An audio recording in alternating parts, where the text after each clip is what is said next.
नमस्कार, आप देख रहे हैं B9 न्यूज 24 की खास खबर। निर्वाचन के नाम पर जिला प्रशासन ने महाविद्यालय को किया खस्ताहाल, छात्र छात्राओं का भविष्य खतरे में। बता दें, खबर कानपुर देहात से है, जहां लोकतंत्र का महापर्व लोकसभा चुनाव 2024 समूचे देश के लिए चर्चा का विषय बना रहा। वहीं निर्वाचन प्रक्रिया शांतिपूर्वक बेहतर ढंग से संपन्न हो, इसकी जिम्मेदारी जिले की पुलिस और प्रशासन की थी। निर्वाचन प्रक्रिया में खलल डालने वाले आपराधिक व्यक्तियों पर कड़ी कार्रवाई भी की जा रही थी, जिससे लोकतंत्र के इस महापर्व को शांतिपूर्ण भयमुक्त वातावरण में संपन्न कराया जा सके। तो वहीं दूसरी ओर जिला निर्वाचन अधिकारी यानी कानपुर देहात के जिला अधिकारी आलोक सिंह ने निर्वाचन प्रक्रिया में मतदान के बाद ईवीएम मशीनों के रख रखाव और मतगणना के लिए अकबरपुर से माती रोड पर बने अकबरपुर महाविद्यालय का अधिग्रहण किया और करीब 2 महीने तक इसका इस्तेमाल किया। इसके बीच कॉलेज परिसर में भारी भरकम नुकसान भी किया गया। कॉलेज के प्रबंधक विवेक द्विवेदी ने बताया, मतगणना हो जाने के बाद महाविद्यालय का निरीक्षण किया तो पता चला कॉलेज परिसर खस्ता हाल है, फर्नीचर टूटा हुआ है। उन्होंने मीडिया से बात करते हुए बताया कि करीब 20 कमरों में नुकसान हुआ है। 90 खिड़कियों की पक्की ईंटों से चुनाई करवा दी गई। 18 दरवाजे भी ईंटों से चुनवा दिए गए। पुस्तकालय बर्बाद हुआ, फिजिक्स लैब बर्बाद हुई, 25 जगह वायरिंग काटी गई, फर्नीचर तोड़ दिया गया। विद्यालय के कमरों में जमीन पर पेंट से लिख दिया गया, जिसके चलते अब विद्यालय परिसर शिक्षण कार्य के लायक नहीं बचा। वहीं परिसर में लगे पौधों को पानी न मिलने पर पौधे सूख गए। लगातार 2 महीने तक जिला प्रशासन का महाविद्यालय में कब्जा रहा, जिससे महाविद्यालय में पढ़ने वाले छात्र छात्राओं का भविष्य खतरे में रहा, क्योंकि उनका शिक्षण कार्य भी बंद रहा। ऐसे में छात्र छात्राओं ने भी बताया कि पेपर का समय चल रहा है, उन्होंने अपने सिलेबस की जानकारी नहीं है। इस तरह से प्रतिवर्ष चुनाव के दरमियान महाविद्यालय पर जिला प्रशासन अधिग्रहण कर लेता है और निर्वाचन प्रक्रिया हो जाने के बाद विद्यालय परिसर को खस्ता हाल में छोड़ दिया जाता है। वहीं महाविद्यालय के प्रबंधक विवेक द्विवेदी ने जानकारी देते हुए बताया कि विद्यालय को पुनः उसी स्थिति में वापस लाने के लिए बड़ी रकम खर्च करनी पड़ेगी। लगभग 15 लाख रुपए का नुकसान हुआ है। आखिर इसकी भरपाई कौन करेगा? देखें खास खबर B9 न्यूज 24 के साथ, सुने प्रबंधक की जुबानी। आशीष नाम है हमारा। कहाँ रहते हो? हम इधर ही रहते हैं, अकबरपुर में। अकबरपुर में किस विद्यालय में पढ़ाई करते हो? अकबरपुर डिग्री कॉलेज में। अच्छा, क्या दिक्कत हो गई? 1.5 महीने विद्यालय बंद रहा।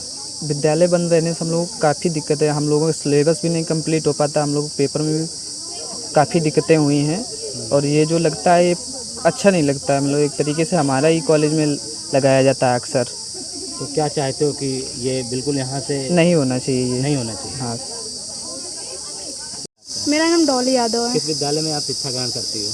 मैं इसी कॉलेज पढ़ती हूँ। कॉलेज अच्छा, अभी कुछ दिन बंद रहा तो आप लोगों को कोई दिक्कत हुई?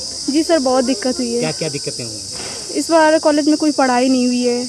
हम लोगों को तो सिलेबस भी नहीं पता है कि क्या है। यहाँ तक कि पेपर के नाम तक जब पेपर वो मिला है, हम लोग प्रवेश पता चला है, कुछ भी नहीं पता था। कितने दिन विद्यालय आपका बंद रहा है? विद्यालय देखते हुए मेरा तो 2 महीने 2.5 महीने बंद रहा है। बिल्कुल।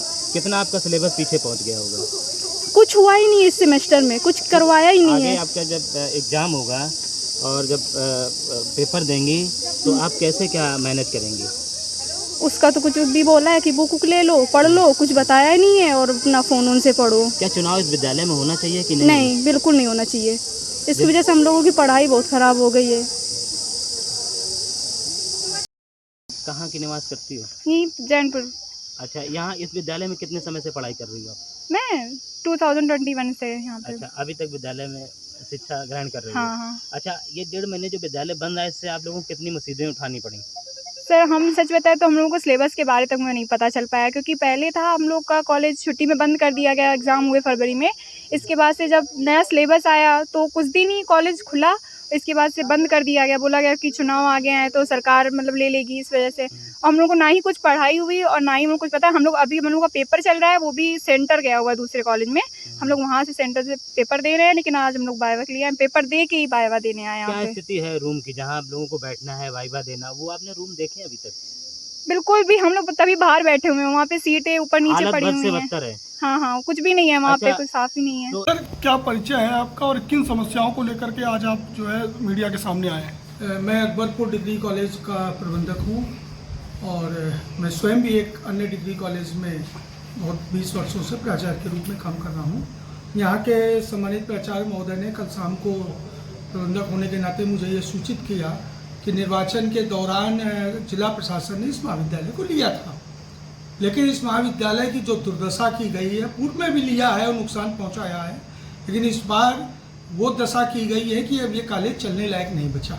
शासन जिसमें वेतन दे रहा है, कर्मचारी कार्य कर रहे हैं, शिक्षक हैं, छात्रों के बैठने के लिए कमरे नहीं बचे हैं। सब के सब कमरों में 20 से लगभग कमरों में खिड़कियां चुनवा दी गई, दरवाजे चुनवा दिए गए, फर्नीचर उठा के फेंका गया, तोड़ दिया गया, वायरिंग जगह जगह काट दी गई, कभी भी शॉर्ट सर्किट हो सकता है। अंदर किसी को घुसने नहीं दिया, गर्मी में पेड़ पौधे सूख गए। ऐसा मुझे जिला प्रशासन से बिल्कुल अपेक्षा नहीं थी। निर्वाचन एक आवश्यकता है, निर्वाचन के दौरान आप महाविद्यालय से सहयोग ले सकते हैं, लेकिन महाविद्यालय की जो दशा की है, ये महाविद्यालय चलने की स्थिति में नहीं बचा है। इसलिए मैंने आज आकर यहाँ स्थलीय निरीक्षण किया है।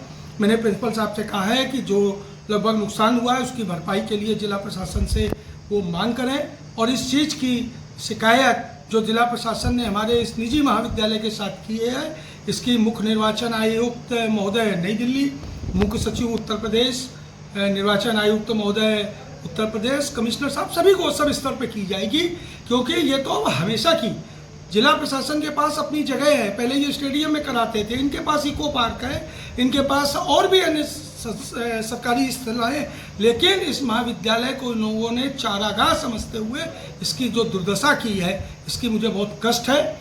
जिलाधिकारी महोदय के पास प्रिंसिपल साहब अपना प्रत्यावेदन देंगे, और मेरा विनम्र अनुरोध है कि जिलाधिकारी महोदय जो जिला निर्वाचन अधिकारी भी थे, यदि उन्होंने इस कॉलेज को लेकर हमसे सहयोग के नाम पर जबरदस्ती खिड़कियाँ तोड़ के फेंक दी। आपने लकड़ी की खिड़कियाँ और कांच की खिड़कियों के ऊपर आपने ईंटों की पक्की चुनवाई करवा दी। अब कितना नुकसान इनका होगा, और वो कमरे बैठने लायक ही नहीं बचे। सब में रोशनदान बंद है, खिड़कियाँ बंद है, दरवाजे बंद है, एक गेट की एंट्री है, कौन बैठ सकता है उसके अंदर। इसलिए मेरा आप सबसे वार्ता का यही मतलब है कि आपके माध्यम से भी मैं समुचित अधिकारियों के पास अपनी बात पहुंचा सकूं। लगभग सर कितना नुकसान हुआ होगा विद्यालय? लगभग मैं न्यूनतम मान रहा हूं कि पूरी स्थिति वापस लाने में 15 लाख रुपए का लगभग नुकसान हुआ, इससे ज़्यादा ही हो सकता है। सर अच्छा, कॉलेज की जो संपत्ति है उसके नुकसान के साथ साथ जो परिसर में पौधे लगे थे, आपने बताया पानी न मिलने की वजह से वो सूख गए हैं। सरकार लगातार वृक्षारोपण को बढ़ावा दे रही है और जिला प्रशासन की लापरवाही के चलते हजारों पौधे सूख गए। इसको किस नजरिए से देखते हैं? इस विषय पर वो कहेंगे कि मैंने आपके 2 कर्मचारियों का अंदर के लिए प्रवेश का पास बनाया था, लेकिन उन कर्मचारियों को गेट से 10 मीटर के बाद कभी नहीं जाने दिया गया। जो यहाँ पर सुरक्षाकर्मी थे, जिनके जिम्मेदारी से ये परिसर था, वो वहीं से लौटा देते थे कि नहीं कुछ भी हो आपको नहीं जाने दिया जाएगा। प्राचार्य जी ने कुछ सक्षम अधिकारियों से कहा कि साहब आपके जो कर्मचारी अंदर रहते उनसे पेड़ पौधों को पानी मिलता रहे, लेकिन नहीं दिया गया, क्योंकि प्रशासन व्यवस्था के नाम पर और निर्वाचन के नाम पर जितनी अशिष्टता कर सकता है कभी कभी करता है। सब अधिकारी ऐसे नहीं होते हैं, लेकिन कुछ प्रशासनिक और पुलिस के अधिकारियों ने हमारे स्टाफ के साथ भी उस दौरान अशिष्टता की जब अधिग्रहण किया जाता था कि परीक्षाओं की प्रैक्टिकल वगैरह होनी है, उस नाते आके बैठ गए कल शाम से आके हमारे यहाँ का स्टाफ। यहाँ की स्थिति ये है कि एक भी कमरा, एक भी जगह बैठने लायक स्थिति में नहीं बची। हमारे यहाँ के बच्चों का सेंटर, दूसरों के सेंटर हमारे यहाँ आते थे, हमारे यहाँ के बच्चे दूसरी जगह जा जाके परीक्षा दे रहे हैं। 25 दिन से ज़्यादा हमारा स्टाफ, सामने का एक हमारा परिसर है, छात्रावास का परिसर, उसके एक छोटे से कमरे में 25 दिन आकर बैठता रहा, क्योंकि हम कॉलेज की कोई भी गतिविधि नहीं कर सकते थे। पढ़ाई लिखाई परीक्षा सब अपनी जगह गई, लेकिन मेरे परिसर को भी नुकसान पहुंचाया है। इसका बहुत तकलीफ का विषय। कहीं ना कहीं बच्चों का भविष्य भी अधर में रहा। स्वाभाविक रूप से वो तो कहते हैं कि निर्वाचन है, आप देंगे तो देंगे, नहीं तो मैं तो ताला तोड़ के आपके यहाँ कब्जा कर लूँगा। आप कर लीजिए कब्जा, आप कॉलेज ही नहीं चलेगा, खिड़कियाँ नहीं खुलेंगी, दरवाजे नहीं खुलेंगे, कौन बैठेगा, कौन पढ़ेगा, कौन पढ़ाएगा। हम तो शासन के एक अंग के नाते हम इसकी सूचना हर स्तर पर देंगे, और आवश्यकता पड़े तो मैं माननीय न्यायालय में भी इस बात का सहारा लूँगा कि मेरे कॉलेज को पूर्व की स्थिति में लाया जाए।